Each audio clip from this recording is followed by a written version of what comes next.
Antes de que comience la historia, por favor, escribid en los comentarios desde qué ciudad estáis leyendo esto. No olvidéis dar me gusta y suscribiros para que este canal pueda seguir creciendo y ofrecer historias aún más interesantes. El techo de la habitación se veía mugriento, lleno de telarañas en las esquinas inalcanzables. El olor era sofocante, una mezcla del aroma de medicamentos caducados y la humedad de las paredes que nunca veían el sol. Llevaba 3 meses postrada aquí. Sentía el cuerpo como si ya no me perteneciera. Pesado, rígido, y cada vez que intentaba mover un dedo, una debilidad abrumadora me invadía hasta la médula de los huesos. Todavía durmiendo, Elena. Esa voz estridente rompió el silencio, más dolorosa que el dolor de cabeza que sufría. La puerta de la habitación fue empujada con tal fuerza que golpeó la pared. Pilar, mi suegra, estaba de pie en el umbral con las manos en las caderas. Su rostro, lleno de arrugas, parecía aún más feroz con un maquillaje grueso y fuera de lugar. Sus ojos me miraban con asco, como si yo fuera una mancha de suciedad en su caro suelo de porcelana. Suegra. Mi voz sonó ronca. Tenía la garganta completamente seca. ¿Podría traerme un poco de agua? El vaso está vacío. Pilar bufó con desdén. Entró, no para traerme agua, sino para tirar de la delgada manta que cubría mis piernas. ¡Qué consentida! Pides agua y hay que servírtela. ¿Eres una esposa o una reina? Mira esa cocina, hecha un desastre, y la colada amontonada. Javier vuelve del trabajo agotado, y la casa parece un campo de batalla porque te pasas el día holgazaneando en la cama. Estoy enferma, suegra. El cuerpo no me responde, repliqué en voz baja. Quería llorar, pero sentía que mis lágrimas se habían secado. ¡Excusas!, gritó de nuevo. Tú no estás enferma, eres una vaga. Tu enfermedad solo está en tu cabeza para que puedas estar de brazos cruzados mientras mi hijo se parte el lomo trabajando. Mujer desagradecida. Suerte que Javier todavía te acoge. Si yo fuera él, ya te habría tirado a un centro de acogida. Esas palabras se me clavaron como puñales en el corazón. Antes, cuando estaba sana y trabajaba como gerente en una empresa privada, Pilar siempre me elogiaba. La nuera favorita de mamá, decía cada vez que le compraba un bolso de marca o una joya de oro. Pero desde que caí enferma y dejé de trabajar, su máscara de dulzura se había desprendido por completo. Esta casa, que en realidad fue comprada con el dinero de la herencia de mis padres, ahora se sentía como una prisión en la que yo era la reclusa. Poco después, se oyeron unos pasos pesados. Javier apareció detrás de su madre. Su rostro era atractivo, pero sus ojos eran fríos. Ya no había rastro de la calidez que una vez me enamoró. En su mano, llevaba un vaso de leche caliente con un aroma muy particular. «Mamá, ya está bien, no te enfades más con Elena», dijo Javier con un tono falsamente suave. Podía sentir la falsedad en él. Se acercó a la cama y se sentó en el borde, que se hundió por su peso. «Cariño, bébete la leche. Es la medicina que preparó el doctor, para que te recuperes pronto». Miré el vaso. Esa leche blanca y espesa que siempre me daba por la mañana y por la noche. Extrañamente, cada vez que la bebía, en lugar de sentirme mejor, sentía que el mundo me daba vueltas. Los párpados se me volvían pesados, la lengua se me trababa y dormía como un tronco durante horas. Luego, me despertaba completamente desorientada. «Javier, no quiero tomar más de esa leche», me negué suavemente. «Cada vez que la bebo me mareo. Quiero ir a otro médico». Javier suspiró profundamente, como si estuviera tratando con una niña caprichosa. Su mano derecha se extendió para acariciar mi pelo, pero su tacto fue brusco. «Elena, no seas testaruda.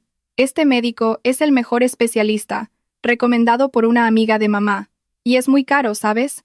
Me he esforzado mucho para comprarte esta medicina tan cara. Bébetela. Por mí». Pilar intervino desde atrás. «¿Lo ves, Javier? Tu mujer es una desagradecida. Le compran una medicina carísima y la rechaza. Oblígala, Javier, para que aprenda. Venga, bebe». Javier me acercó el vaso a los labios, forzándome un poco.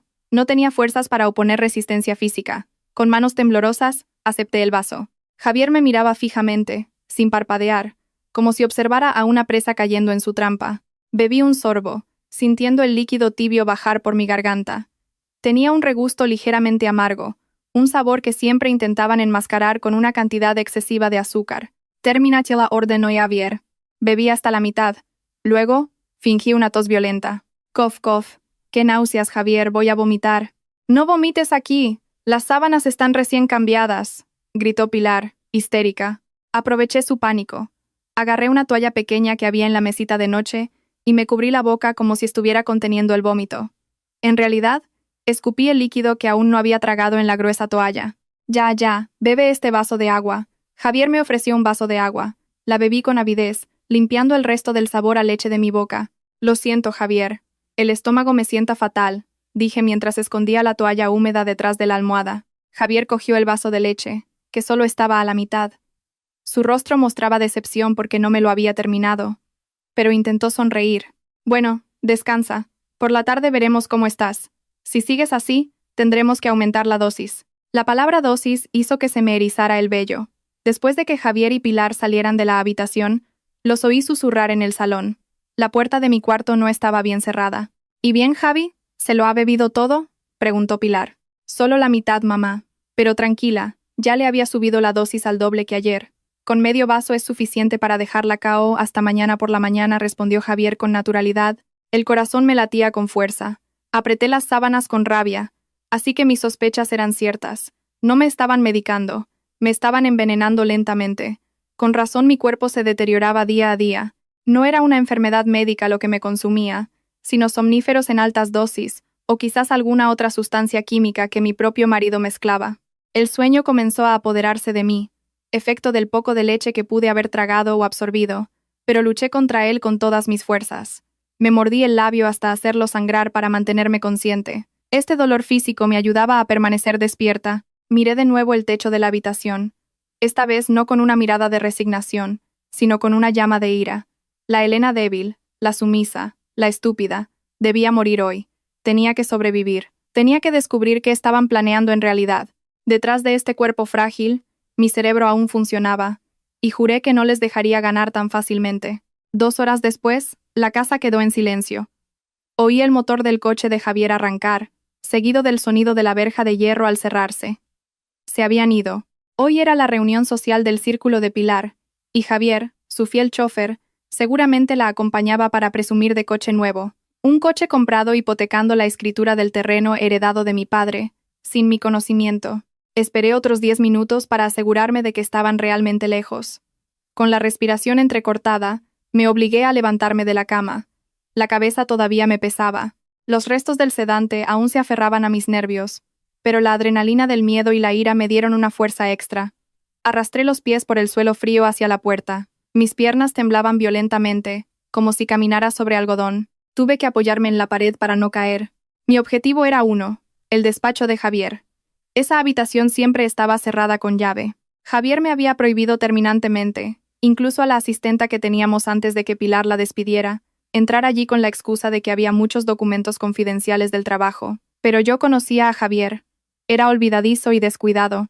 La llave de repuesto de esa habitación la escondía dentro de un feo jarrón de flores de plástico sobre la consola cerca del salón.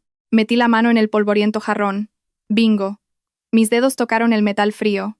Una pequeña llave plateada. Con el corazón desbocado, abrí la puerta del despacho. Un fuerte olor a tabaco me golpeó la nariz. La habitación era un caos. Papeles esparcidos por todas partes, colillas llenando los ceniceros y varias botellas de licor vacías en un rincón. Empecé a registrarlo todo: los cajones del escritorio, el archivador, las pilas de papeles sobre la mesa. ¿Qué buscaba? No lo sabía con certeza. Pero mi instinto me decía que aquí había algo que explicaba por qué querían que yo desapareciera. El cajón del escritorio estaba cerrado con llave. Intenté forzarlo con una regla de metal, pero no lo conseguí. Miré a mi alrededor. Debajo de un sofá cama plegable en una esquina, donde Javier solía dormir cuando discutíamos, asomaba la punta de una carpeta de plástico roja. Tiré de la carpeta. Dentro había una pila de papeles, una póliza de seguro. Mis ojos se abrieron como platos al leer la primera página: póliza de seguro de vida, asegurada, Elena Ramírez. Beneficiario, Javier Soto. Valor de la cobertura: 1.000.000 de euros. 1.000.000 de euros. La fecha de emisión era de hacía solo 3 meses, justo una semana antes de que yo empezara a enfermar. Mis manos temblaban violentamente sosteniendo esos papeles. 1.000.000 de euros. Así que ese era mi precio. Mi vida estaba valorada en 1.000.000 de euros por mi propio marido. Pasé a la página siguiente. Había una cláusula rodeada con un rotulador rojo. La indemnización se abonará íntegramente si el asegurado fallece por enfermedad o accidente. Las lágrimas cayeron sobre el papel. Siempre había pensado que Javier era solo un hombre débil y demasiado obediente a su madre. Resultó que era un monstruo. Estaba planeando mi muerte sistemáticamente por dinero. Aún no repuesta de la conmoción, mi mirada se posó en un teléfono móvil viejo que estaba sobre la mesa, enterrado bajo un montón de periódicos. Era el antiguo móvil de Javier, el que supuestamente se había estropeado hacía un año. La pantalla estaba rota, pero tenía un cargador conectado. Por curiosidad, presioné el botón de encendido. Se iluminó. No tenía código de bloqueo. Idiota. Javier siempre había subestimado mi inteligencia. Abrí directamente la aplicación de mensajería. La conversación más reciente era con un contacto llamado Mi amor Marta. Se me encogió el corazón. Marta, la compañera de oficina de Javier que me había presentado como una subordinada que necesitaba orientación. Leí su conversación. El contenido me revolvió el estómago. Javier, paciencia, cariño. Ese lastre está cada día más débil. Esta mañana parecía un cadáver andante. Mamá dice que hay que acelerar las cosas. Marta, ¿estás seguro de que no sospecha nada? No podemos fallar, Javi. Necesitamos ese 1.000.000 de euros para nuestra boda de lujo y para comprar el chalet en La Moraleja. Javier, tranquila, es tonta y sumisa. Se bebe todo lo que le doy. Como mucho. En una semana está lista. Luego diremos que murió de un fallo cardíaco o algo así. El médico es amigo de mi tío. De los que juegan al póker, se puede arreglar el certificado de defunción. Marta. Genial. No puedo esperar a ser la señora Soto. Me muero de asco al pensar que todavía compartes casa con esa enferma. Me tapé la boca para reprimir un grito. No solo querían matarme, ya estaban planeando su futuro sobre mi tumba. El dolor que sentía se transformó en un miedo paralizante. Mi vida pendía de un hilo. Si me quedaba aquí, moriría. Ya fuera por el veneno o porque harían algo más drástico, si el veneno tardaba demasiado. Tenía que salir. ¿Pero cómo? Estaba débil, y no tenía a nadie. Mis padres habían fallecido, y mis hermanos vivían en otra comunidad autónoma. De repente, recordé a alguien. El señor Morales, el vecino de enfrente, que había sido policía. Un jubilado que solía sentarse en su porche a leer el periódico. Varias veces había notado su mirada de sospecha cuando Javier o Pilar me regañaban en el jardín. Una vez, el señor Morales me había dicho al darle un trozo de tarta: «Elena, si alguna vez pasa algo, no dudes en llamarme. Sé distinguir a la gente buena de la mala». Con manos temblorosas, usé el móvil de Javier para apuntar el número del señor Morales, que por suerte estaba guardado en el grupo de WhatsApp de la urbanización. No me atrevía a llamar desde el teléfono de Javier. Volví a mi habitación, cogí mi propio móvil, que Pilar había escondido en un cajón con la excusa de que la radiación empeoraba mi enfermedad. Me escondí dentro del armario y marqué el número del señor Morales. «Dígame». Una voz grave y firme sonó al otro lado. «Señor Morales», susurré, mientras las lágrimas corrían por mis mejillas. «Soy Elena, la mujer de Javier». Hubo un breve silencio. «Elena, ¿por qué hablas así? ¿Qué ocurre?» «Señor, ayúdeme. Javier y su madre quieren matarme. He encontrado pruebas, un seguro, y...». Veneno sollozaba, tratando de hablar rápido. «Quieren el dinero del seguro de mi muerte, señor. Tengo miedo. Ayúdeme». El tono del señor Morales cambió al instante. Alerta. Su instinto policial se despertó. «Escúchame, Elena. No entres en pánico. ¿Dónde estás ahora? ¿Están ellos en casa?» «Se han ido a una reunión, pero volverán pronto. Estoy muy débil, señor. No puedo huir lejos». «Vale. Escucha con atención. Tenemos que jugar bien nuestras cartas. Si huyes ahora sin un plan, pueden tergiversar los hechos. Dirán que te escapaste o que perdiste la memoria. Necesitamos pruebas contundentes para atraparlos.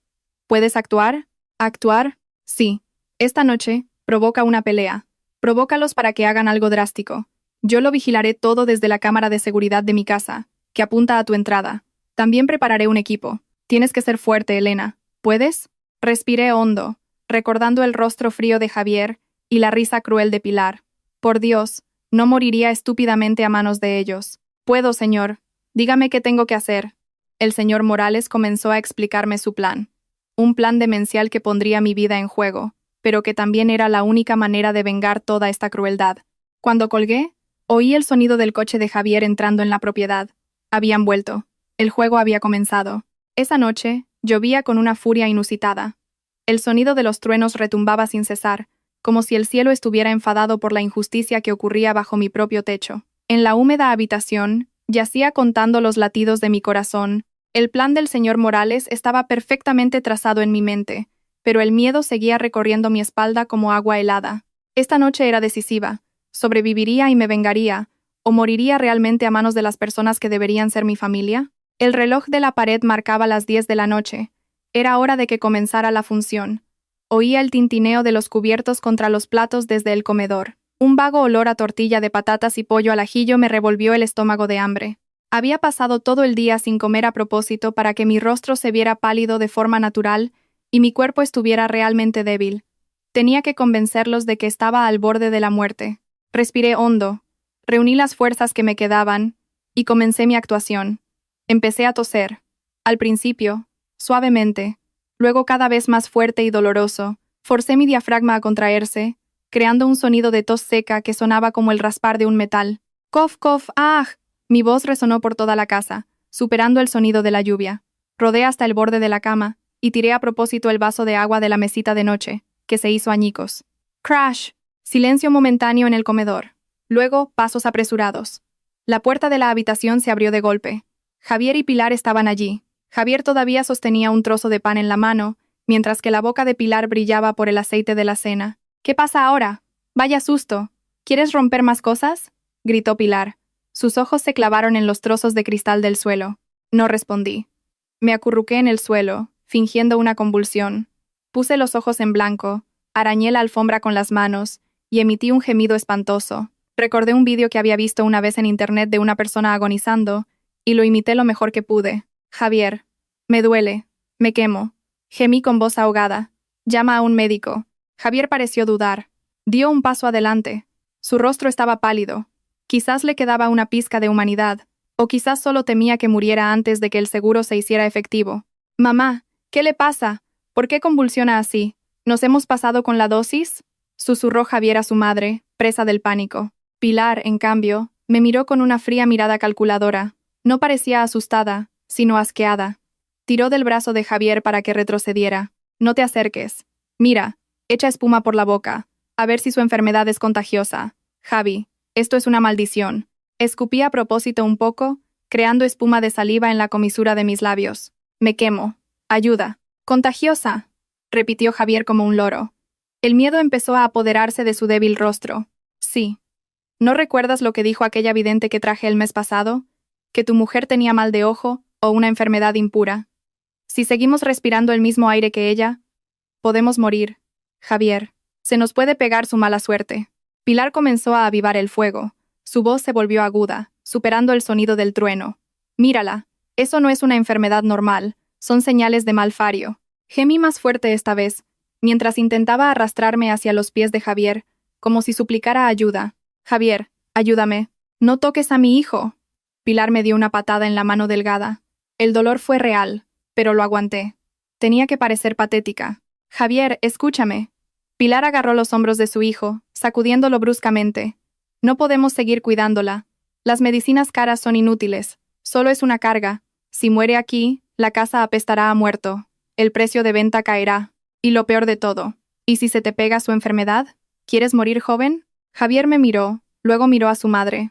Vi la lucha interna en sus ojos, entre la lógica y la instigación de su madre.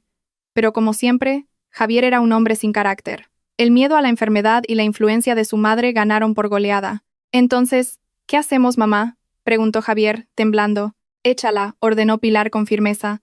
«Tírala a la calle, que busque ayuda por sí misma o se muera en la acera. No será culpa nuestra. Ya hemos sido bastante buenos acogiéndola todo este tiempo. Si muere fuera, será su destino».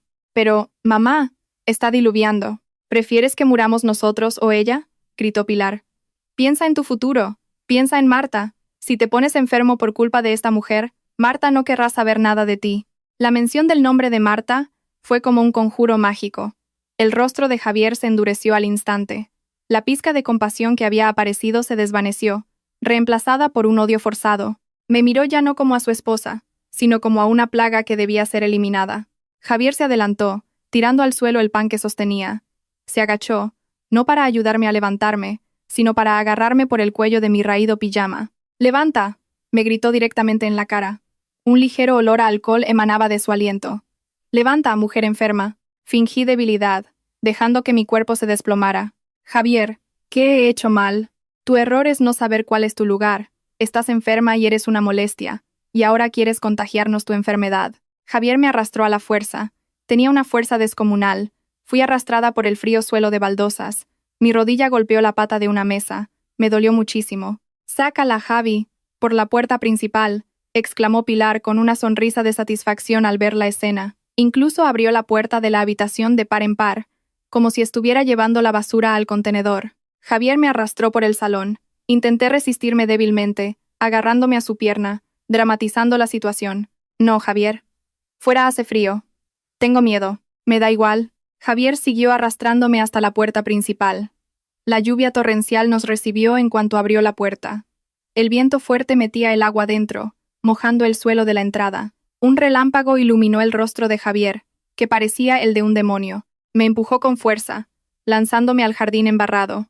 Mi cuerpo golpeó el suelo fangoso. El frío del agua de la lluvia me caló hasta los huesos. Mi fino pijama quedó empapado en segundos. Levanté la vista para mirar a Javier, que estaba de pie en el umbral, seco y cálido. Detrás de él, Pilar, con los brazos cruzados y una sonrisa cínica. Y fue entonces cuando pronunció la frase que se convertiría en la prueba de su crueldad, la frase que atormentaría sus sueños por el resto de sus vidas. Javier me señaló con un dedo tembloroso de ira. Su voz retumbó, compitiendo con el trueno. Vete de aquí. No estamos dispuestos a cuidar de una mujer enferma. Lárgate y no vuelvas, añadió Pilar. Y ojalá te mueras en una zanja. Brum. La gruesa puerta de madera se cerró de golpe en mi cara. El sonido de la cerradura girando 2 veces se oyó claramente, seguido del cerrojo. La luz del porche se apagó, dejándome en la más completa oscuridad, acompañada solo por los relámpagos y la lluvia cada vez más intensa.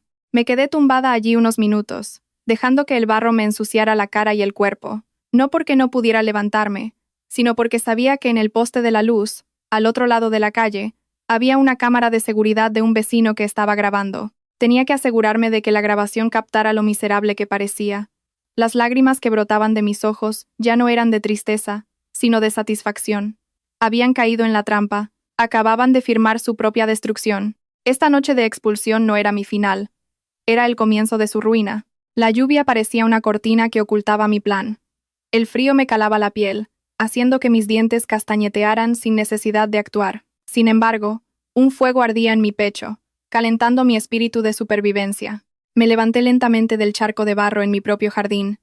La casa que mi padre había comprado, ahora cerrada para mí. Caminé con dificultad, arrastrando mi pierna izquierda como si estuviera rota o paralizada. Mis pasos eran pesados, cada movimiento era lento y patético.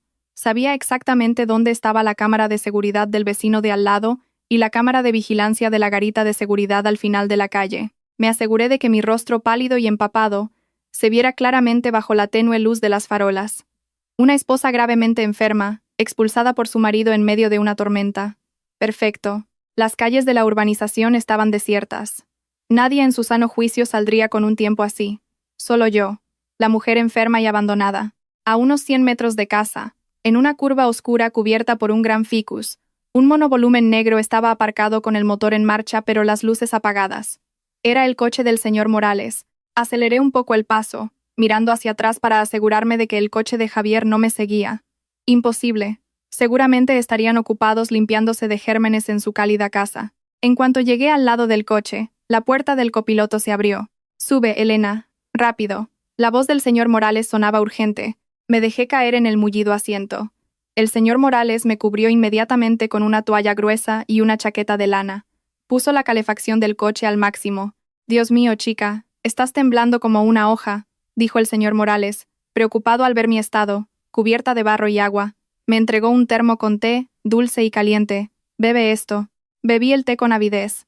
El calor se extendió por todo mi cuerpo, ahuyentando el frío que había entumecido mis dedos. Gracias, señor. Muchas gracias, dije con voz temblorosa. Eres increíble, tu actuación en el porche. La vi desde el monitor de casa, fue totalmente convincente. Me elogió el señor Morales mientras conducía lentamente, alejándose de la urbanización. Los vecinos se van a quedar de piedra mañana cuando vean esas grabaciones. ¿Qué están haciendo ellos ahora, señor?, pregunté. Mi mirada se fijó en el salpicadero del coche del señor Morales, que estaba lleno de equipos sofisticados. Resultó que no era un simple policía jubilado. Tenía un instinto de detective que nunca había muerto. El señor Morales señaló una tableta montada en el salpicadero. En la pantalla se veía el salón de mi casa. Resultó que, cuando lo llamé por la tarde, el señor Morales me había indicado que colocara una microcámara del tamaño de un botón, que me lanzó por encima de la valla, dentro del jarrón de flores del salón, Cuando fui a coger la llave del despacho, «Míralo tú misma», dijo el señor Morales. Acerqué el rostro a la pantalla. La imagen en blanco y negro era bastante clara. Allí, en el cálido salón, Javier y Pilar estaban sentados en el sofá. No había ni rastro de arrepentimiento en sus rostros. Pilar se reía mientras le daba palmaditas en la espalda a Javier. El señor Morales pulsó el botón de volumen, y el sonido de su conversación se oyó nítido a través de los altavoces del coche. «Por fin, qué alivio en esta casa, mamá. Hasta el mal olor se ha ido». Se oía la voz de Javier, seguida del sorbo de un café. «Por eso tienes que ser un hombre decidido. ¿Ves? Fue fácil echarla. Sin necesidad de más venenos que cuestan un dineral», replicó Pilar. «Ahora estará vagando por ahí. Con suerte, se desmaya, la atropella un camión o se muere de frío. Pero mamá, ¿y si los vecinos preguntan?» Javier sonaba un poco preocupado. «Ah, qué miedoso eres. Diremos que se escapó por una depresión. Diremos que su enfermedad la volvió loca y huyó de casa mientras dormíamos. Nosotros somos las víctimas aquí, Javi. El marido abandonado por su esposa loca. La gente se compadecerá de nosotros». La sangre me hirvió al escuchar su retorcido guión. Qué fácil les resultaba construir mentiras sobre mi sufrimiento. «¿Y Marta, mamá? ¿Puedo decirle que venga?» «Todavía no. Idiota. Espera 1 o 2 días. Para que parezca que estamos tristes, buscando a tu esposa desaparecida. Después de eso, ya nos encargaremos del certificado de defunción si encuentran su cadáver. Recuerda, Javier, 1 millón de euros. 1 millón de euros da para comprar una casa nueva, un coche nuevo, y para que yo me monte una boutique». Apreté los puños con tanta fuerza que las uñas se me clavaron en las palmas. «Son unos demonios, sí sé». El señor Morales me dio una palmadita en el hombro. «Tranquila, chica. Cuanto más hablen, más pruebas tendremos. Esta grabación se está guardando automáticamente en la nube. No podrán negarlo». El coche siguió avanzando bajo la lluvia. Nos dirigíamos a un piso franco, un pequeño apartamento propiedad de un familiar del señor Morales en las afueras de la ciudad, un lugar poco frecuentado. Allí, el equipo del señor Morales, compuesto por 2 policías en activo que habían sido sus subordinados, ya nos esperaba para planificar el siguiente paso. «Ahora pasamos a la fase 2», dijo el señor Morales mientras giraba el volante. «Dejemos que se sientan victoriosos esta noche, que duerman profundamente, soñando con ese 1 millón de euros. Mañana por la mañana, comenzará el terror». «¿Qué terror, señor?», pregunté. El señor Morales esbozó una leve sonrisa. La sonrisa significativa de un cazador que ha acorralado a su presa. «Crearemos el escenario del hallazgo de un cadáver. Veremos qué tan buenos actores son cuando la policía los llame». Asentí, apoyando la cabeza en la ventanilla. La imagen de Javier y Pilar riendo en la tableta todavía bailaba en mi mente. «Disfrutad de vuestra risa esta noche, mi querido esposo y mi querida suegra, porque muy pronto esa risa se convertirá en un grito de desesperación tras las rejas». La noche avanzaba, y el coche del señor Morales aceleraba, llevando consigo a un fantasma listo para reclamar su venganza. El reloj de pared en el piso franco marcaba las 3 de la madrugada. La lluvia había amainado, dejando una llovizna fina y una densa niebla que cubría los cristales. Sin embargo, dentro de la pequeña habitación que servía como centro de mando, el aire estaba cargado de tensión. Yo estaba sentada en una silla de mimbre, envuelta en una manta gruesa después de una ducha caliente. En mis manos, una taza de infusión de jengibre humeaba, pero no tenía intención de beberla.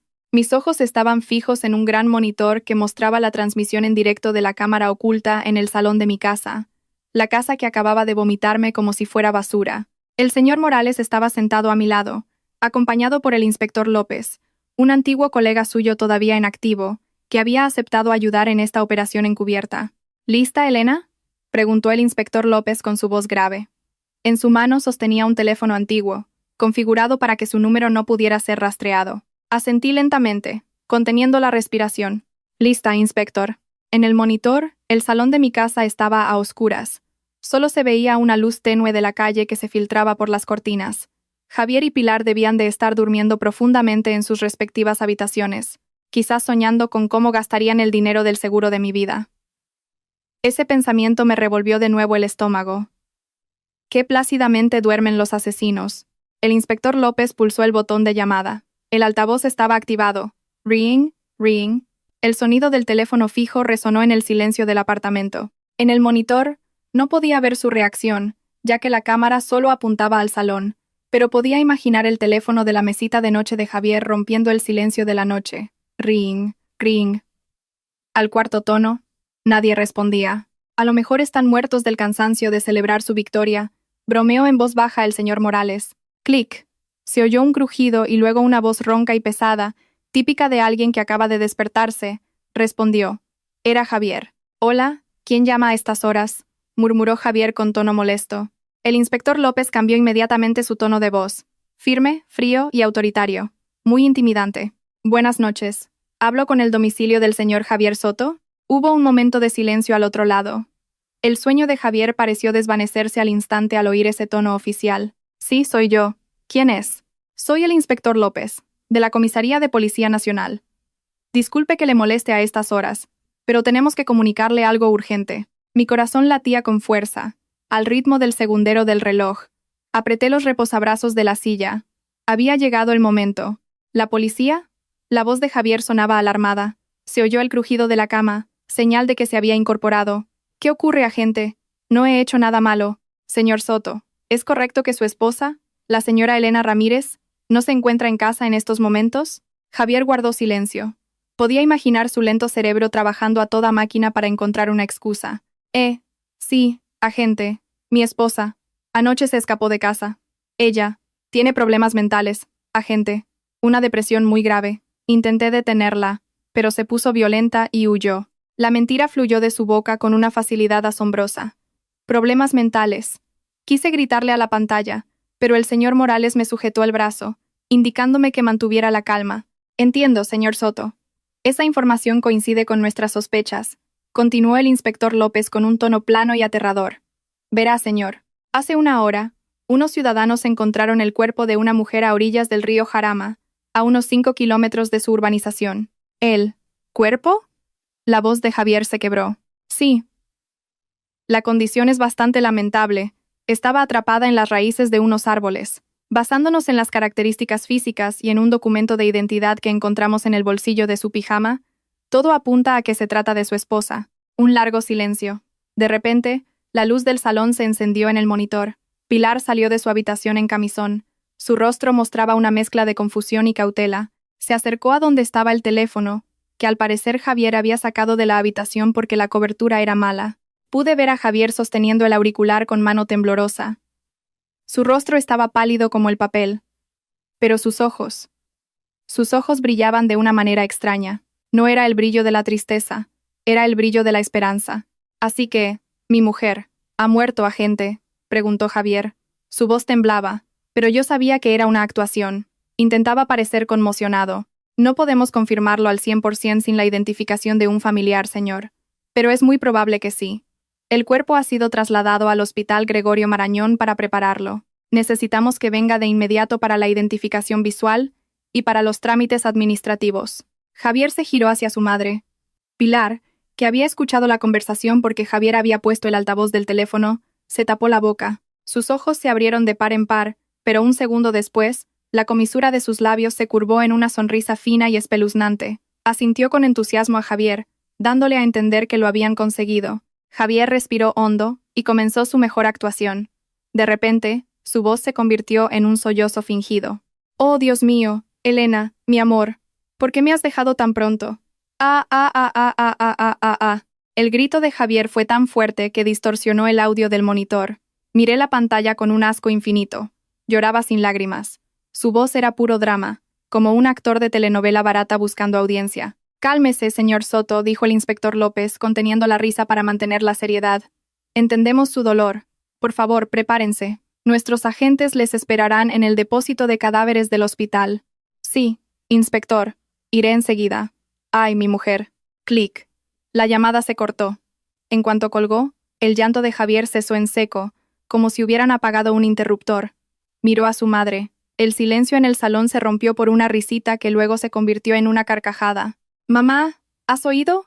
Javier saltó de alegría, abrazando a su madre. «Está muerta, mamá. Se ha ahogado en el río». Pilar le devolvió el abrazo con fuerza, dándole palmadas en la espalda. «Gracias a Dios. Las plegarias de los oprimidos siempre son escuchadas, Javi. Por fin nos hemos librado de esa sanguijuela.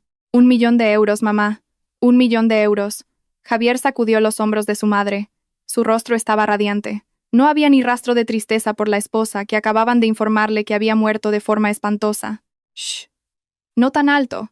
Que los vecinos te van a oír, susurró Pilar, pero su propia cara mostraba una amplia sonrisa.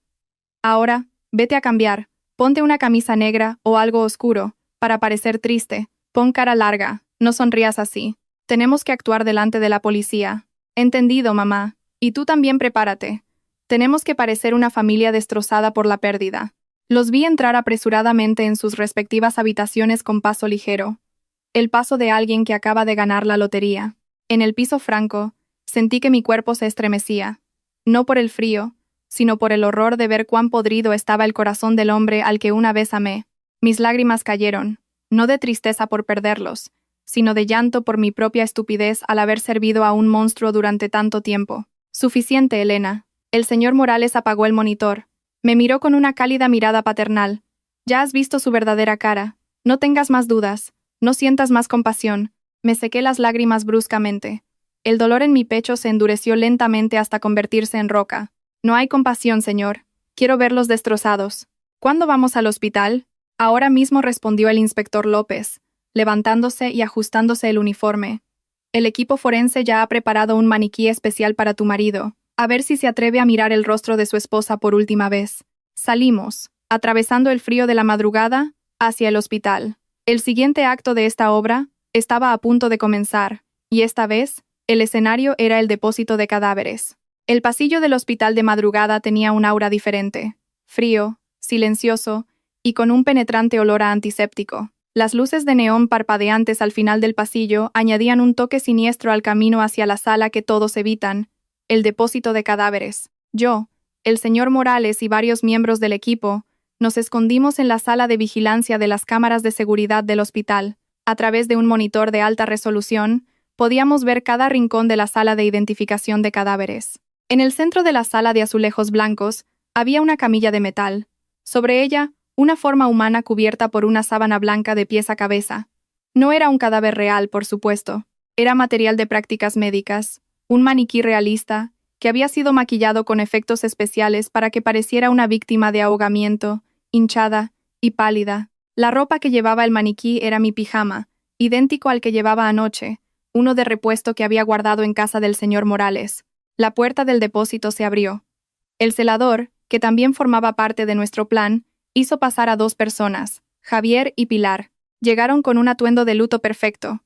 Javier llevaba una camisa negra y el pelo engominado. Tenía los ojos rojos, quizás por frotárselos con cebolla o por usar gotas, y caminaba encorvado a propósito, como si soportara una pesada carga. Pilar llevaba un pañuelo negro largo, sostenía un rosario, y de vez en cuando se secaba la comisura de los ojos con un pañuelo. Por aquí, por favor, dijo el celador con voz neutra. Este es el cuerpo que encontramos. Javier se detuvo a unos 2 metros de la camilla. Parecía dudar. El olor a formol y el frío de la sala debían de intimidarlo, o quizás, en el fondo de su corazón, temía ser perseguido por mi fantasma. «Ay, ¿hay que destaparlo?», preguntó Javier temblando. «Es el procedimiento, señor. Debe confirmar visualmente que es su esposa, la señora Elena Ramírez, para poder emitir el certificado de defunción», respondió el celador con firmeza. Pilar le dio un codazo a Javier. Pude ver el movimiento de sus labios susurrando. «Acaba con esto rápido. No te quedes mucho tiempo aquí». Javier tragó saliva y avanzó a regañadientes. El celador destapó lentamente la sábana de la parte del rostro. Lo que se vio fue una cara hinchada, pálida y azulada, con el pelo mojado cubriendo parte de ella. El maquillaje de efectos especiales dificultaba su reconocimiento en detalle, pero a primera vista, la complexión y el pelo se parecían a los míos. Javier apenas miró un segundo, ni siquiera 2, y apartó la vista al instante con una expresión de asco y horror. Ni siquiera intentó buscar un lunar u otra característica especial. Para él, aquello era solo un trozo de carne que se interponía en el cobro de su dinero. «Sí, es Elena, es mi esposa», exclamó Javier rápidamente, cubriéndose los ojos con el brazo. «Reconozco el pijama, es su pijama». «No hay duda, agente, es mi mujer. ¿Está seguro? ¿No quiere mirar más de cerca?» «El rostro está algo dañado por los golpes con las rocas del río», insistió el celador, para provocarlo. «No es necesario. Soy su marido. Conozco a mi mujer. Por favor, cúbrala otra vez. No soporto verla así». Javier volvió a su actuación histérica. Esta vez abrazó a Pilar. «Oh, mamá, qué terrible está Elena. Ya está, señor policía. Por favor, Comprenda el dolor de mi hijo, intervino Pilar, con voz aguda. Está en shock al ver a su esposa así. Por favor, tramite los papeles cuanto antes. Queremos llevarnos el cuerpo para darle una sepultura digna. Pobre alma, no puede estar aquí mucho tiempo. En la sala de vigilancia, el señor Morales negó con la cabeza. Mira eso, ni una pizca de curiosidad. Un marido que ama de verdad comprobaría cada centímetro, asegurándose de que no es su esposa. Pero Javier, él solo espera que realmente seas tú. Ahora viene la trampa principal, murmuró el inspector López. Dentro del depósito, un médico forense, un doctor real que colaboraba con la policía, entró con un portapapeles. Buenos días, señor Soto, señora. Soy el doctor Hernández. Lamento su pérdida, dijo el doctor con calma. Siguiendo el procedimiento estándar para hallazgos de cadáveres en circunstancias no naturales en un río, y considerando los informes verbales de los vecinos sobre una discusión antes de la desaparición de la víctima, el hospital y la policía, recomendamos realizar una autopsia. La palabra autopsia hizo que Pilar se tensara. Sus ojos, antes tristes, se volvieron afilados de repente. ¿Autopsia?, preguntó Javier, confundido. Sí. Una disección del cuerpo para determinar la causa exacta de la muerte, si fue puramente por ahogamiento, o si hubo otras causas, como traumatismos o envenenamiento, explicó el doctor, enfatizando deliberadamente la palabra envenenamiento. El rostro de Javier se puso lívido. Miró a su madre con pánico.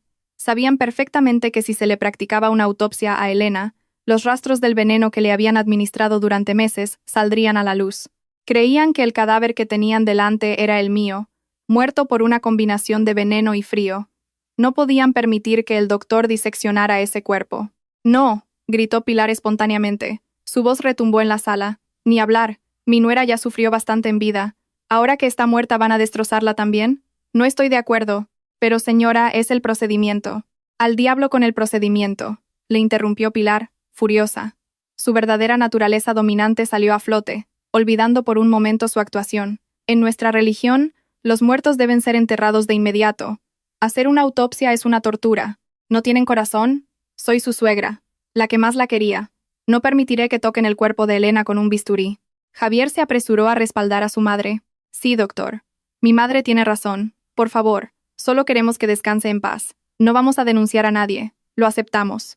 Fue un accidente. Elena estaba desorientada. Se resbaló. No hace falta ninguna autopsia, por favor. Respete nuestro dolor». El doctor Hernández los miró con una mirada inquisitiva por encima de sus gafas. «Entonces, ¿usted y su madre rechazan la autopsia y aceptan esta muerte como un accidente puro, sin presentar cargos?» «Sí, lo aceptamos completamente», respondió Javier rápidamente. Demasiado rápido. «¿Dónde está el papel? Lo firmo ahora mismo. La renuncia a la autopsia y la solicitud para emitir el certificado de defunción, ¿dónde está?» El doctor Hernández le entregó un formulario. «Firme aquí, por favor. Con esto, usted declara que la identidad del cadáver es correcta, Elena Ramírez, y que rechaza cualquier procedimiento médico adicional». Sin leerlo, Javier agarró el bolígrafo y estampó su firma sobre el sello. Un trazo firme, la firma de un hombre que sentía que acababa de ganar su libertad y su fortuna. «Ya está». Javier devolvió el portapapeles. «¿Cuándo estará listo el certificado de defunción?» «El seguro. Quiero decir, el entierro tiene que prepararse de inmediato». Casi se le escapa. La palabra seguro quedó flotando en el aire, haciendo que el celador y el doctor intercambiaran una mirada. «El certificado de defunción se tramitará lo antes posible, señor. Por favor, ocúpese de la administración en la recepción. Prepararemos el cuerpo para que se lo lleve la ambulancia», dijo el doctor con voz neutra. Javier y Pilar soltaron un largo suspiro de alivio. Se abrazaron y salieron del depósito con un paso mucho más ligero que cuando entraron. «Listo», mamá, susurró Javier cuando se acercaban a la puerta. Su voz fue captada por el micrófono de la sala. «El doctor es un idiota. Ha sido muy fácil engañarlo». «Shh. Espera a estar en el coche», siseó Pilar. La puerta se cerró tras ellos. En la sala de vigilancia, me recliné débilmente en la silla. Ver a Javier firmar ese papel fue como verlo firmar mi propia sentencia de muerte. Realmente no le importaba. Ni siquiera se dio cuenta de que el cadáver era falso. La codicia le había cegado por completo. «Tenemos la confirmación de una identificación falsa y la renuncia a la autopsia», dijo el inspector López, mientras tecleaba algo en su móvil. «Esto es una prueba sólida de que querían ocultar rastros médicos en el cuerpo de la víctima. Sumado a la grabación de la conversación sobre el seguro, la trampa está bien montada. ¿Y ahora qué?». Mi voz sonó ronca. «Ahora, dejémoslos que se diviertan un rato», respondió el señor Morales con frialdad. que entierren un ataúd vacío o lleno de troncos de plátano, que se sientan seguros durante una semana, que tramiten la reclamación del seguro hasta la sede central. Miré el monitor, que ahora solo mostraba el maniquí rígido cubierto por la sábana, y cuando sientan que ya tienen el dinero en sus manos, será cuando el fantasma de Elena venga a por ellos, concluyó el señor Morales. El frío en mi corazón se convirtió lentamente en un fuego ardiente de venganza. Esperaría una semana más. Solo una semana más para ver la destrucción total de Javier y su familia. Ha pasado una semana desde mi muerte. Para la mayoría de la gente, 7 días es un periodo de luto. Un tiempo en el que las lágrimas aún mojan las mejillas y se rezan oraciones cada noche. Sin embargo, para los habitantes de la casa número 45 de la calle de los Nardos, 7 días fueron solo una formalidad aburrida que había que superar antes de que comenzara la verdadera fiesta. Estoy sentada en la sala de vigilancia de la comisaría de policía local. Sí, nos hemos trasladado del piso franco a las dependencias policiales para facilitar la coordinación. Frente a mí, un monitor muestra el salón de mi casa, que ahora se ve diferente. Mi gran foto de boda con Javier ha sido retirada de la pared y reemplazada por un cuadro abstracto barato de formas indefinidas. La alfombra polvorienta donde solía sentarme ha sido enrollada y sustituida por una nueva alfombra de pelo que parece cara. Mira eso, señaló el señor Morales en la pantalla. Ni siquiera han esperado a que la tierra de tu tumba se seque. En la pantalla, la puerta principal se abrió. Javier entró, pero no solo. Una mujer con un ajustado vestido rojo pasión lo cogía del brazo. Marta, la mujer de la que hasta ahora solo había visto fotos en el móvil de Javier, ahora entraba en mi palacio con una sonrisa de victoria. Su rostro era bonito, con un maquillaje recargado, pero sus ojos irradiaban una codicia a la altura de la de mi suegra. «Bienvenida, futura señora de la casa», exclamó Pilar, que apareció desde la cocina con una bandeja llena de pasteles caros y refrescos de colores vivos. Ya no había ropa negra ni pañuelos de luto. Pilar llevaba un camisón de seda nuevo con un llamativo estampado de flores grandes. «Hola, tita Pilar». Marta abrazó a mi suegra, mi ex-suegra, con familiaridad, como si fueran madre e hija separadas durante mucho tiempo. «Ay, qué espaciosa se ve la casa ahora, tita, sin aquello». «Shh, no la nombres más». Pilar se rió a carcajadas, una risa que me quemó los oídos. «Esta casa ahora está limpia. El aire es fresco. No hay olor a medicinas ni ruidos de toses que te taladren los oídos». Javier se dejó caer en el sofá, aflojándose la corbata. «Estoy agotado de fingir pena en la oficina. Todos mis compañeros preguntando, ¿cómo se siente perder a una esposa? Y yo, poniendo cara de pena todo el rato. Me duelen las mejillas».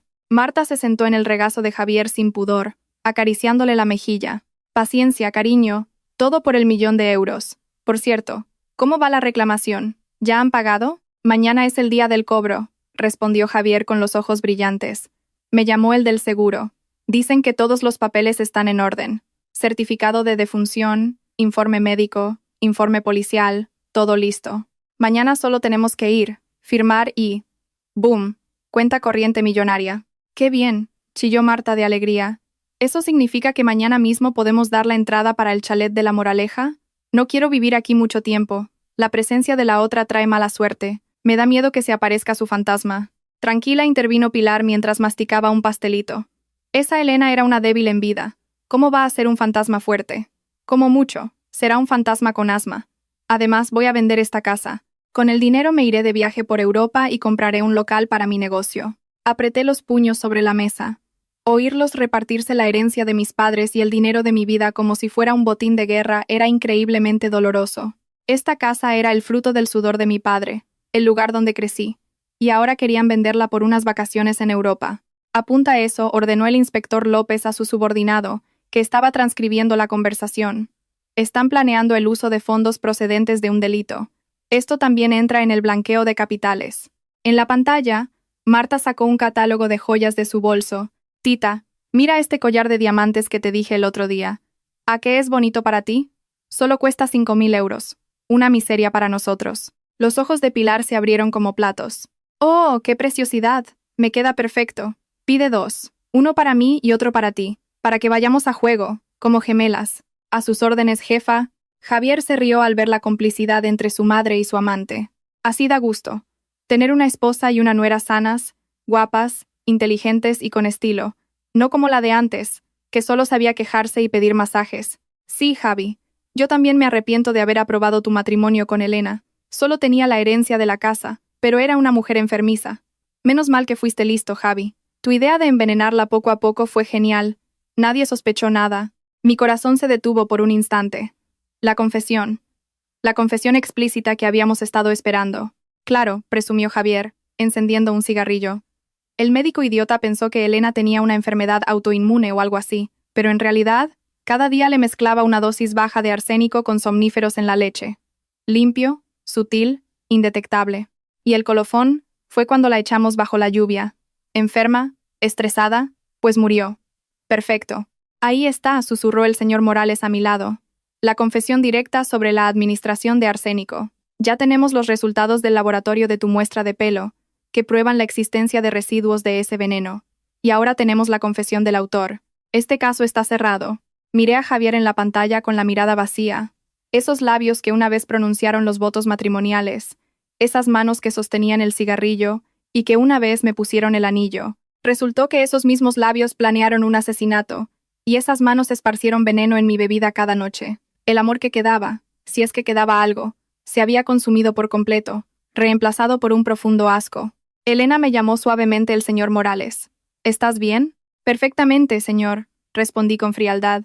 Solo estoy disfrutando del espectáculo de las ratas bailando antes de que se cierre la trampa. En la pantalla, empezaron a planear una pequeña celebración para esa noche. Javier pidió comida cara a domicilio, sushi, solomillo y vino, que quién sabe desde cuándo guardaban. Brindaron sobre mi sufrimiento. Por un futuro brillante sin Elena, exclamó Javier, levantando su copa. Por nuestra riqueza, respondieron al unísono Pilar y Marta. Chin, el sonido de las copas chocando. Sus risas estallaron. Aparté la vista de la pantalla, incapaz de seguir viendo su felicidad construida sobre mi cadáver, pero sonreí. Reíd todo lo que queráis esta noche, Javier, Pilar, Marta, porque mañana, en la oficina del seguro, la que reirá la última seré yo. ¿A qué hora tienen la cita en el seguro mañana? Le pregunté al inspector López. A las 10 de la mañana.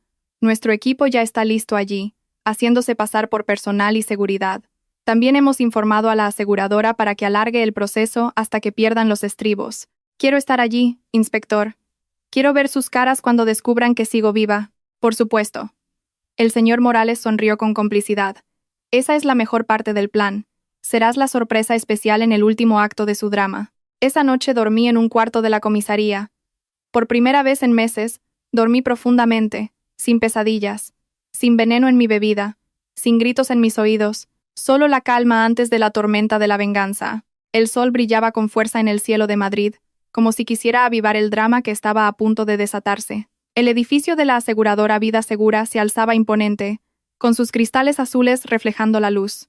En la planta 15, en una sala de reuniones VIP, que había sido acondicionada como una sala de interrogatorios encubierta, el último acto estaba preparado. Yo estaba sentada en una habitación contigua, separada solo por un espejo unidireccional.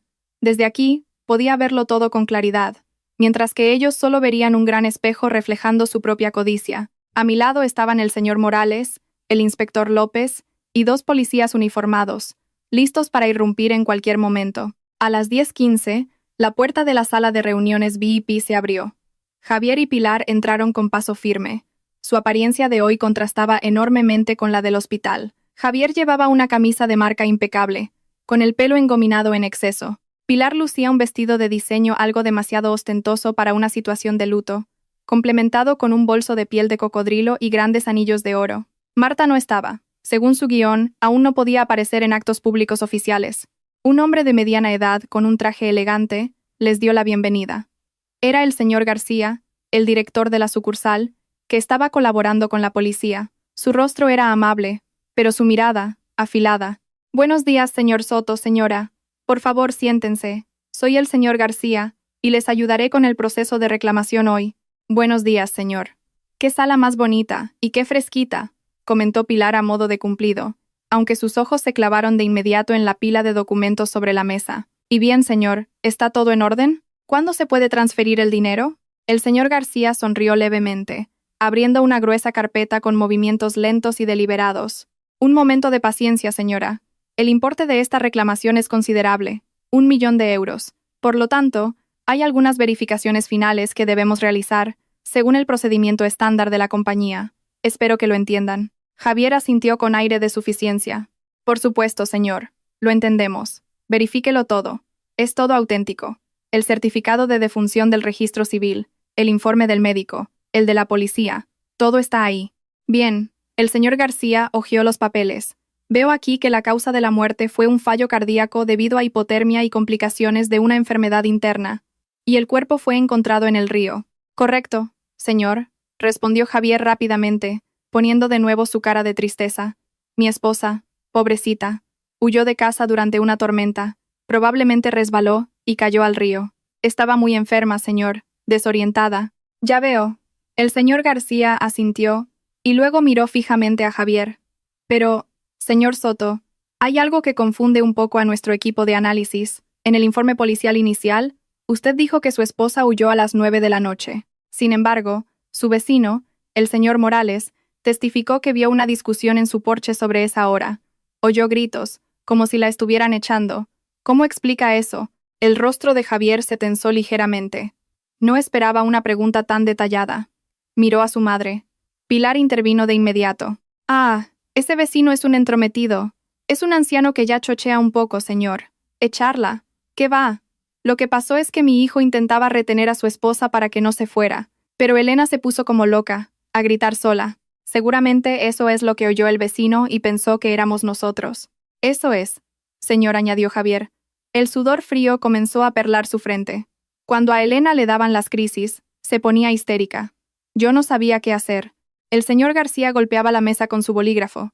El sonido tac-tac aumentaba la tensión. Tiene sentido. Ahora, sobre el historial médico. Aquí consta que la fallecida estuvo gravemente enferma durante los últimos 3 meses, pero hemos comprobado su historial en el hospital que usted mencionó, y no hay un diagnóstico específico, solo quejas de debilidad y mareos. Y, curiosamente, no hay recetas de medicamentos oficiales canjeadas en la farmacia del hospital. Usted dijo que compró medicamentos caros. ¿Dónde los compró, señor? Primer jaque mate. Javier empezó a moverse inquieto en su silla. Los compré a un curandero, señor. Uno de esos que dicen que son muy efectivos. Carísimos, señor. 200 euros el frasco. ¿Un curandero? El señor García enarcó una ceja. Para un seguro de vida de 1 millón de euros, los tratamientos no médicos no suelen ser aceptados como prueba de una enfermedad natural, señor, especialmente si la composición del remedio no está clara. Esto podría dar lugar a una investigación toxicológica. La palabra toxicológica hizo que Pilar lo mirara con furia. Empezó a perder la paciencia. Oiga, señor, ¿usted pretende pagar el dinero o interrogarnos? Espetó Pilar, alzando la voz. Golpeó suavemente la mesa. Mi hijo ya se lo ha explicado. Mi nuera estaba enferma. Probamos de todo y murió en un accidente. ¿Qué tiene que ver el curandero? No busque excusas para no pagarnos. El trabajo de un seguro es pagar, no hacer de detective. Mamá, cálmate. Javier intentó tranquilizarla, pero sus propias manos temblaban. No me calmo. Este hombre nos está mareando. Pilar señaló al señor García. Escuche, conozco los trucos de las aseguradoras. Solo quieren ganar tiempo para no pagar. Pues sepa que no me importa. Hoy mismo tiene que estar el dinero en la cuenta. Si no, haré viral a esta empresa. Los demandaré. El señor García mantuvo la calma. Incluso sonrió. No tenemos intención de retener el dinero, señora. Solo queremos asegurarnos de que la reclamación es legítima. Porque si resulta que la muerte fue un montaje o fue planeada, entonces eso se llama fraude. Y es un delito penal. ¿Qué quiere decir? Javier se levantó, rojo de ira y miedo. ¿Me está acusando de matar a mi mujer? Mida sus palabras. Yo amaba a mi Elena. Soy el marido más desconsolado del mundo. ¿La amaba? El señor García rió por lo bajo. Pulsó un botón bajo la mesa. La pantalla del proyector detrás de él se encendió. Si tanto la amaba, ¿quién es esta mujer llamada Marta a la que le envió este mensaje? Por fin, el lastre ha muerto. Mañana seremos ricos, justo 1 hora después de identificar el cadáver. Los ojos de Javier se abrieron como platos. Se quedó blanco como el papel, con la boca abierta, pero sin emitir sonido. Pilar miró boquiabierta la pantalla, que ahora mostraba la captura de pantalla de la conversación de WhatsApp entre Javier y Marta. Eso es un montaje. Es una calumnia, gritó Pilar, histérica. Han hackeado el móvil de mi hijo. Y una cosa más, la interrumpió el señor García. Sobre la firma para rechazar la autopsia. La firmó con tanta prisa porque temía que se descubriera el veneno, el arsénico, en el cuerpo de su esposa, ¿verdad? Mentira, chilló Pilar, golpeando la mesa con su bolso. Pague de una vez. Mi nuera está muerta. Su cuerpo está enterrado. No tienen ninguna prueba, solo ese chat falso. ¿Dónde está la prueba de que la envenenamos? ¿Dónde? El señor García cerró lentamente la carpeta. Su mirada se volvió fría y penetrante. ¿Pregunta por la prueba? El señor García se giró hacia el espejo unidireccional donde yo estaba. La prueba está detrás de este espejo. En la sala contigua, el señor Morales me dio una palmada en el hombro. Es tu turno, chica. Acaba con esto. Respiré hondo, ajustándome la elegante chaqueta que llevaba. El corazón me latía con fuerza, no de miedo, sino por la adrenalina de la victoria. Caminé hacia la puerta que comunicaba ambas salas. Dentro, Pilar seguía gritando como una posesa. Saquen la prueba si se atreven. No solo hablen. ¿Dónde está el testigo? ¿Qué demonio nos ha denunciado? Clic. La puerta se abrió. Los gritos de Pilar se cortaron en seco, como un disco rayado. Entré con la cabeza alta, con paso firme y la mirada afilada, sana.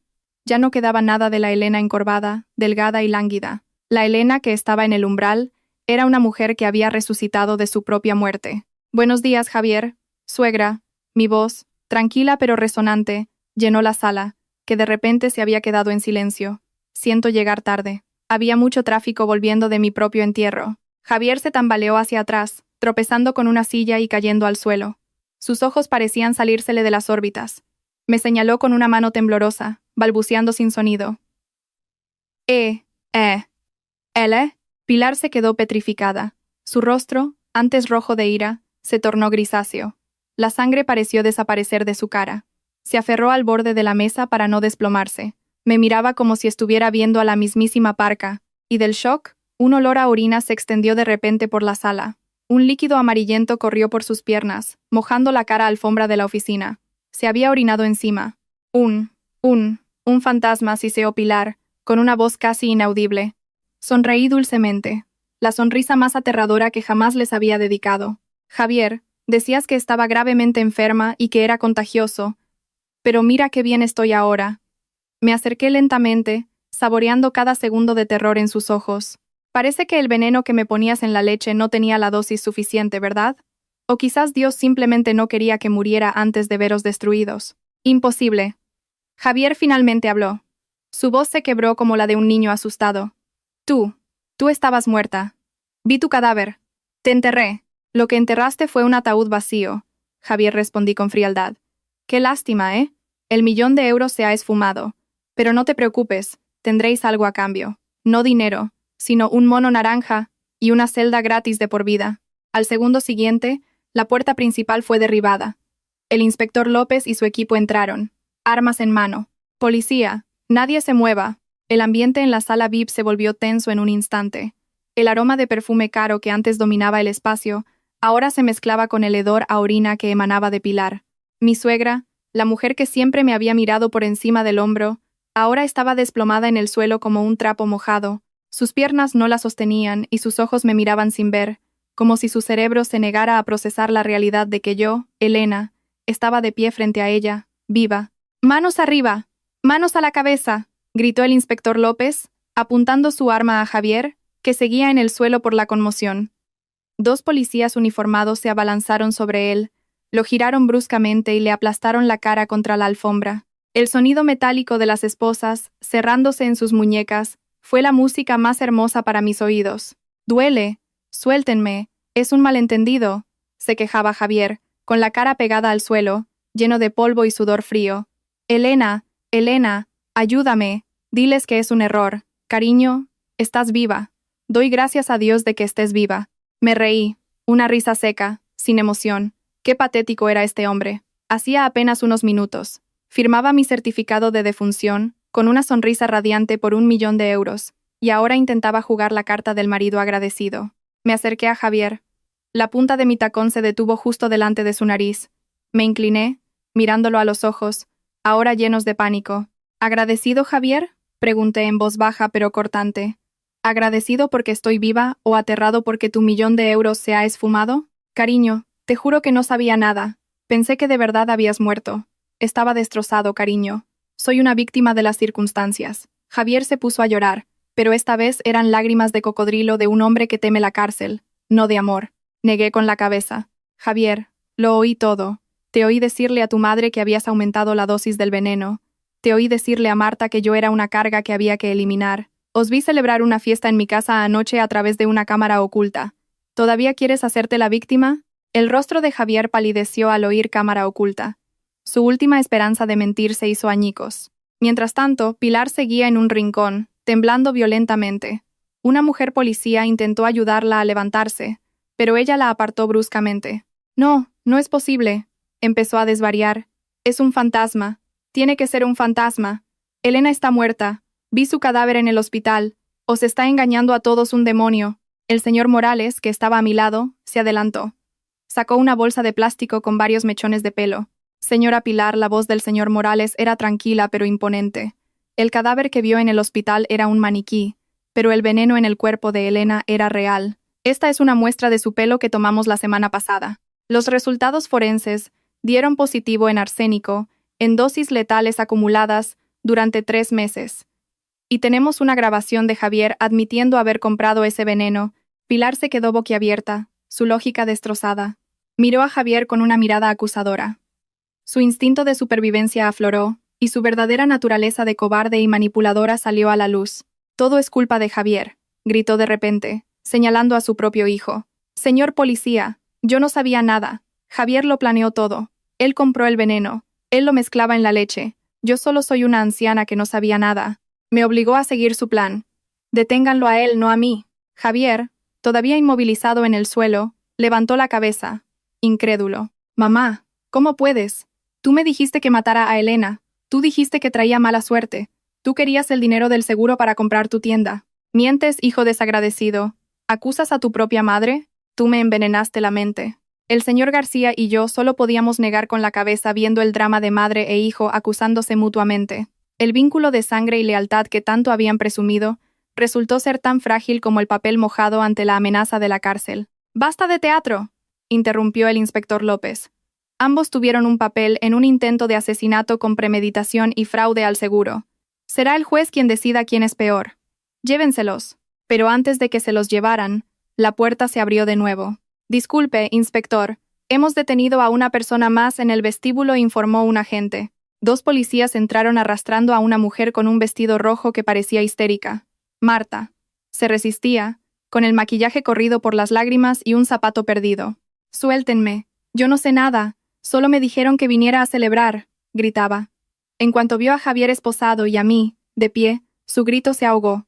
Me miró con los ojos desorbitados. ¿Sé señora Elena?, balbuceó. Hola. Marta la saludé amablemente. Gracias por querer ser la señora Soto durante esta semana. Lástima que el chalet de La Moraleja que soñabais tenga que ser sustituido por la prisión de Soto del Real. Disfrutad de vuestro tiempo juntos los 3 en la cárcel. ¿Sois un equipo tan unido? Marta se desmoronó. Sabía que su historia había terminado. Javier, Pilar y Marta, las 3 personas que conspiraron para destruir mi vida, ahora reunidas en una misma sala, esposadas.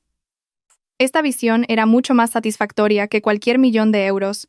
El dolor, la debilidad y el sufrimiento que sentí durante 3 meses estaban pagados al ver la absoluta desolación en sus rostros. Llévenselos a comisaría, ordenó el inspector López. Cuando pasaron a Javier a mi lado, se detuvo un momento. Me miró con una última súplica. Elena, la casa. La casa todavía está a mi nombre, ¿verdad? Por favor, no te lo quedes todo. Incluso en un momento como este, seguía pensando en el dinero. Lo miré con frialdad. Javier, ¿has olvidado que esa casa es la herencia de mis padres? Y con las pruebas de intento de asesinato, mi demanda de divorcio te hará perder el derecho a un solo céntimo de los bienes gananciales. Saldrás de mi vida como me sacaste de casa esa noche, sin nada más que la ropa que llevas puesta. Javier bajó la cabeza, derrotado. Su última esperanza se extinguió. Caminó tras los policías, dejando un rastro de remordimiento que llegaba demasiado tarde. Solté un largo suspiro, sintiendo cómo un enorme peso se levantaba de mis hombros. Increíble, chica. Eres una mujer fuerte, dijo el señor Morales, dándome una palmada en el hombro. Gracias, señor Morales. Si no fuera por usted, hoy sería solo un nombre. En una lápida respondí, sinceramente. La verdad siempre encuentra su camino, Elena. Ahora te toca a ti vivir feliz. El proceso judicial fue más rápido de lo que imaginaba. Gracias a las pruebas irrefutables reunidas por el señor Morales y la policía, grabaciones de seguridad, escuchas, análisis de laboratorio, documentos falsos, Javier y Pilar no tuvieron defensa en el juicio. Su sentencia fue noticia en los medios locales, Esposa resucita de entre los muertos para destapar el complot de asesinato de su marido y suegra por un seguro de 1 millón de euros. En la abarrotada sala del tribunal, me senté tranquilamente en el banquillo de los testigos. Vi a Javier y Pilar en el banquillo de los acusados, con chalecos naranjas. Estaban delgados y demacrados. Ya no había arrogancia en el rostro de Pilar. Su pelo, antes siempre peinado, ahora estaba canoso y desordenado. Javier parecía 10 años mayor, con la mirada perdida. El juez golpeó el mazo con fuerza, leyendo un veredicto que silenció la sala. Acusado número 1, Javier Soto, declarado culpable de intento de asesinato con premeditación y fraude, sentenciado a 15 años de prisión. Acusada número 2, Pilar, declarada culpable de complicidad en la planificación del asesinato, sentenciada a 12 años de prisión. Acusada número 3, Marta, declarada culpable de encubrimiento y complicidad en el fraude, sentenciada a 5 años de prisión.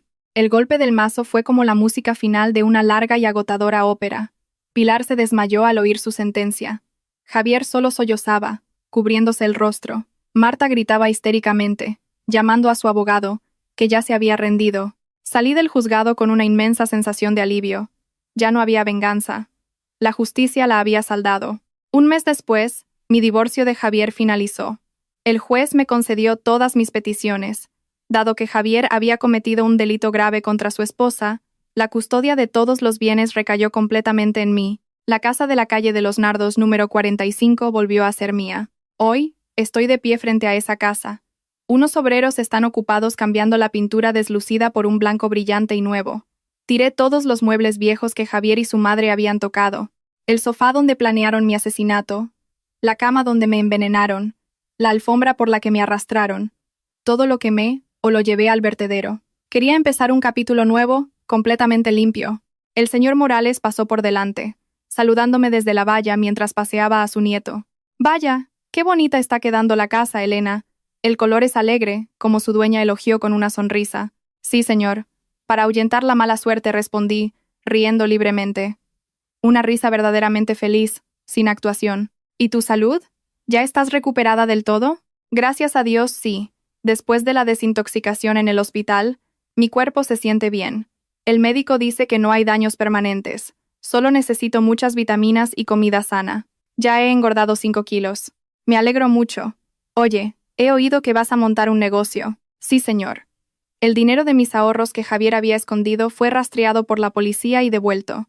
Voy a usarlo para abrir un catering de comida saludable. He aprendido mucho sobre alimentación sana gracias al caso del veneno bromeé con un optimismo agridulce.